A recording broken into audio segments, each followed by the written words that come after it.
36 hours with Samsung Galaxy Note 20 Ultra testing out the camera. The camera test continues on the Samsung Galaxy Note 20 Ultra, and we dive deeper into the 6.9-inch screen. Before we begin, note that all the pics in this video were taken by our friend with a Samsung Galaxy Note 20 Ultra. Here is his story on the next generation phone. I've had the new Samsung Galaxy Note 20 Ultra in hand for 36 hours as of Saturday, and even though it widens my normal smartphone grasp, that 6.9-inch display is worth the stretch, and so is using the camera, according to my latest snapshots. Not everyone gets it. In fact, every time I test a new premium Android phone, like a Note, everyone who's not a techie says, "Nice. It looks a lot like an iPhone." This has already happened when I was showing off the Note 20 Ultra. The phone expert in me cringes a little bit. That statement is sometimes true of other phones, but I stand by the fact that the Note 20 Ultra feels different from most other smartphones out there. It bucks popular design trends with squared-off edges underneath a curved display, and Samsung hasn't given up on the stylus.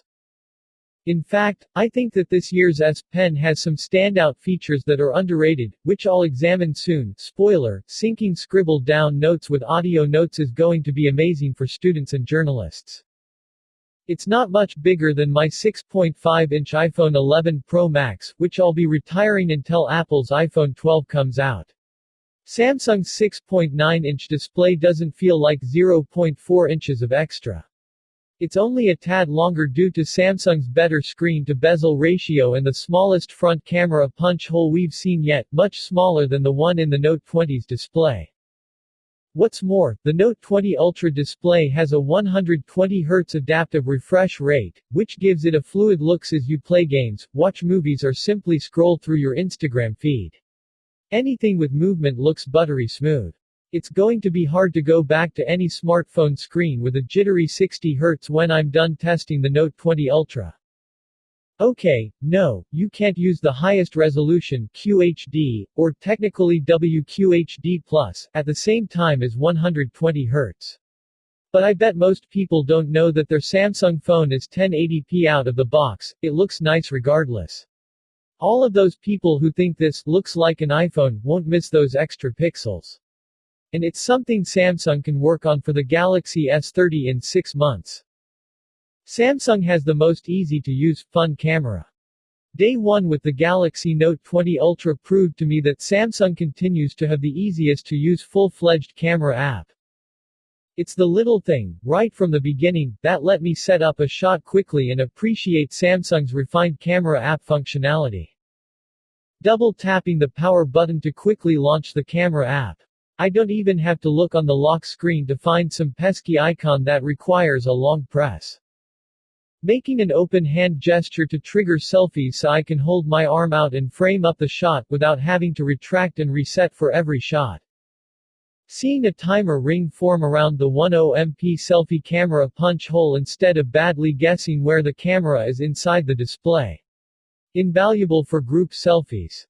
Swiping anywhere on the viewfinder portion of the screen to flip between the front and rear cameras, to me, it acts like a big button, replacing the tiny camera icon button that's in a random corner of nearly every other phone. If you're a phone manufacturer without these basic features on your camera phone, I'm judging you hard. Note, for the first Samsung Galaxy Note 20 Ultra camera photos below, I'm standing in the same spot, and also capturing from the hip, trying not to get run over by traffic. Samsung Galaxy Note 20 Ultra regular wide camera, image credit, future. It doesn't hurt that Samsung's camera takes wonderful photos. I still need to do a deeper analysis, but photos of New York City look stunning. The 12MP ultra-wide lens captures so much more of city landscapes, telling a completely different story versus the 108MP main and 12MP telephoto lenses. Samsung Galaxy Note 20 Ultra ultra-wide camera, image credit, future. The biggest improvement I see.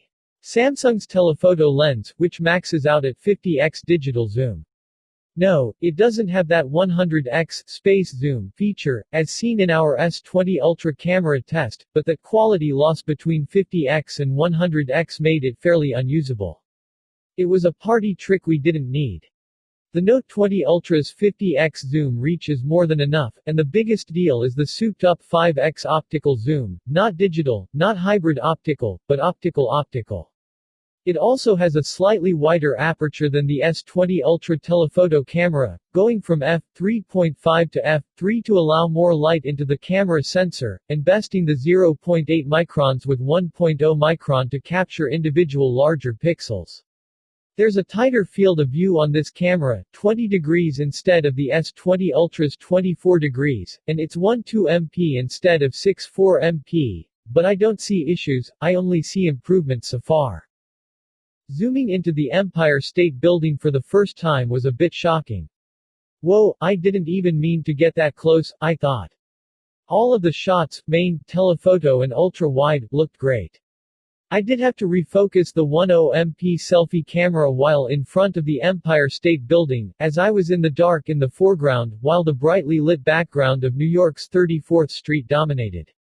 Although the background was blown out in the live preview, I found that Samsung's post-processing handled things fairly well enough in the end. There's a lot to unpack here. I've called Samsung's cameras the most fun camera on a smartphone in the past, even when it wasn't technically the best pixel for pixel, that was often a Google Pixel. With features like selective color in black and white photo filters called color point in live focus, and the S Pen to remotely take selfies, I've been more entertained testing Samsung's easy-to-use cameras than any other brand. Our reviews take account more than just minute pixel quality differences.